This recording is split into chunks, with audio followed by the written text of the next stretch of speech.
세족시계 사건에서 가장 인상 깊은 것은 예수님께서 제자들의 발을 친히 손수 씻어주셨다는 것입니다.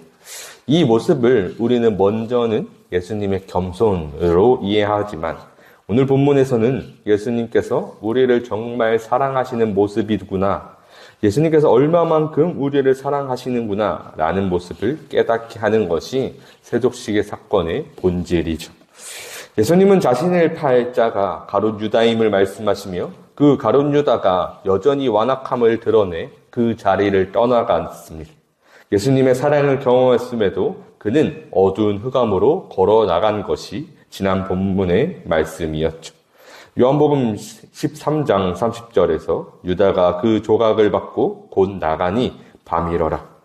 지금 그가 나감은 이제 예수님께서 십자가로 걸어가시는 길의 시작입니다.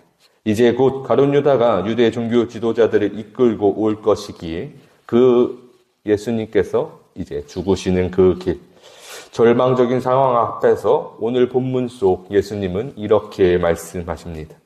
31절에서 그가 나간 후에 예수께서 이르시되 지금 인자가 영광을 받았고 하나님도 인자로 말미암아 영광을 받으셨도다. 이것으로 가룟 유다가 이제 그들과 함께 떠났다고 해서 바로 예수님께서 영광을 받으셨다고 말씀하십니다. 요한복음에서 흐르고 있는 이 영광의 의미, 십자가에 달려 죽으시는 것이 예수님께 허락된 영광인데 유다가 나감으로 시작된 고난의 의미가 예수님께는 영광의 시작이었습니다.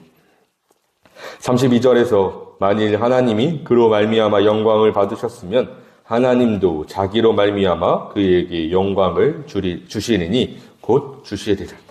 아직 예수님께서는 달려 죽지 않으셨으나 영광을 받으셨습니다. 가룟 유다가 예수님을 팔 자임을 아셨음에도 그의 발을 씻어 주셨고 그의 완악함이 포도주의 적신빵 앞에서도 깨지지 않을 것을 아셨지만 말씀하셨죠. 내가 그다 라고 말씀하시며 다 알고 있지만 허용하시는 그 모습 속 우리에게 확증되는 것은 예수님의 넘치는 사랑밖에 없었습니다. 우리를 사랑하시기에 배신하고 나가는 저 유다를 허용하신 예수님의 모습, 그것으로 십자가에 달려 죽으시며 하나님의 영광이 온 땅에 선포되기 때문이죠. 그렇게 예수님으로부터 시작된 하나님에 대한 순종은 결국 하나님을 영광스럽게, 또한 예수님도 영광스럽게 하는 것이 하나님의 섭리였습니다. 그리고 그것은 이 땅에 선포된 복음에 고스란히 담겨 있었고 바울은 로마서에서 하나님의 의가 복음 안에 온전히 담겨 있음을 또한 설명한 바 있죠.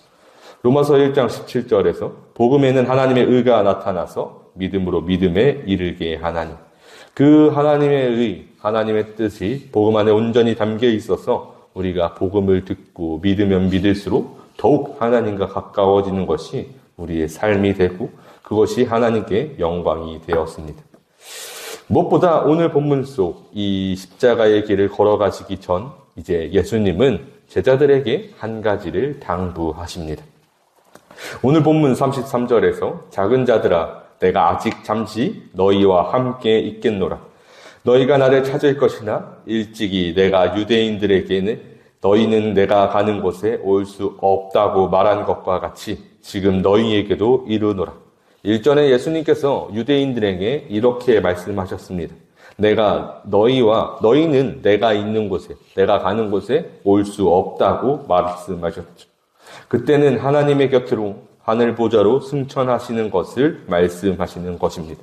그것을 지금 제자들에게도 동일하게 이르시죠. 이미 영광을 받으신 주님께서 하나님의 뜻을 다 이루시고 올라가신다는 것을 그들에게 다시 한번 말씀하십니다.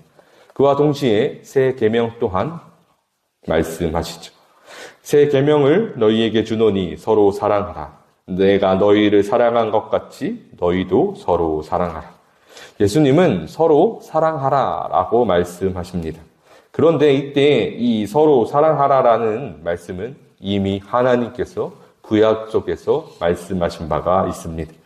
레위기 19장 18절에서 원수를 갚지 말며 동포를 원망하지 말며 내 이웃 사랑하기를 내 자신과 같이 사랑하라. 나는 여호와이니라. 아멘. 서로 하라라는 이 말씀은 이미 하나님께서 우리에게 말씀하신 말씀이옵니다. 지금 그런데 예수님께서는 그 말씀 앞에 새로운 계명으로 허락하신다고 말씀하시죠. 그래서 서로 사랑하라는 것, 내 이웃 사랑하기를 내 자신과 같이 사랑하라는 이 말씀 앞에 더욱 붙은 하나님, 예수님의 말씀이 더 중요해지는 것이죠. 내가 너희를 사랑한 것 같이. 지금 요한복음 내내 예수님은 하나님의 사랑에 힘입어 힘껏 그 모든 말씀 앞에 순종하시는 우리의 모범이 되어 주셨습니다. 그리고 지금 이 세속식 내내 요한복음 13장에 이르러서는 그 사랑의 모습이 어떠한 모습인지 친히 그 모습을, 그 모범을 보여주셨죠. 바로 끝까지 자신을 낮추시는 예수님의 모습이었습니다. 그리고 그 낮추시는 이유는 그저 예수님께서 그들을 사랑하시기 때문임을 살펴볼 수 있었죠. 사랑하시기에 낮추시고 사랑하시기에 자신의 목숨을 내어주십니다.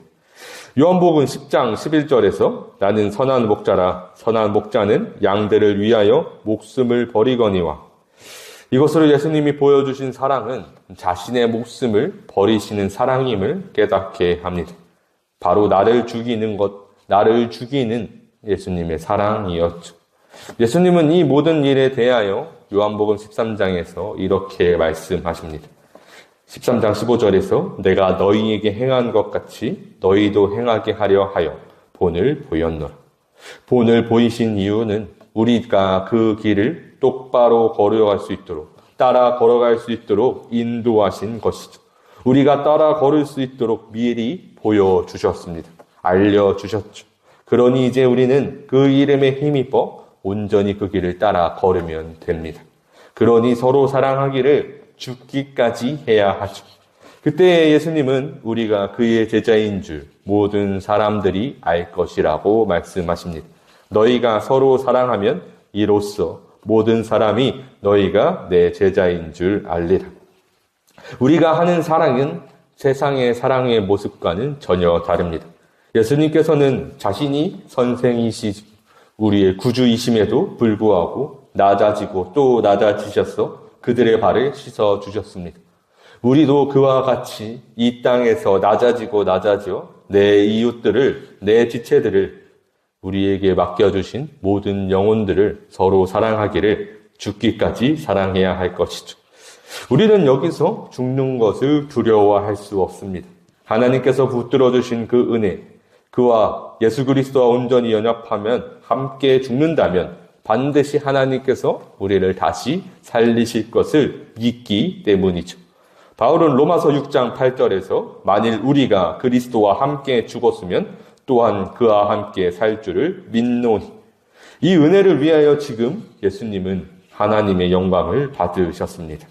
로마서 6장 4절에서 그러므로 우리가 그의 죽으심과 합하여 세례를 받음으로 그와 함께 장사되었나니 이는 아버지의 영광으로 말미암아 그리스도를 죽은 자 가운데서 살리심과 같이 우리로 또한 새 생명 가운데서 행하게 하려 함이라. 아멘. 우리가 이제 그 생명의 가운데로 행하게 합니다. 그 반드시 예수 그리스도와 함께 죽었을 때에 우리에게 그 은혜를 허락하시죠. 그러니 이 시간 우리가 오직 하나님의 영광을 진정 찬양하는 주님의 자녀라면 그 영광으로 말미암아 우리에게 허락된 예수님의 새 계명을 힘껏 지켜서 서로 죽기까지 사랑하여 우리에게 베푸신 새 생명을 진정 누릴 수 있는 우리 모두가 되기를 간절히 소망합니다.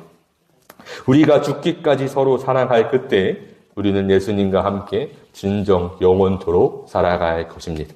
이 은혜를 갈망하며 온전히 하나님을 예배할 수 있는 저와 여러분이 되시기를 주님의 이름으로 축복합니다.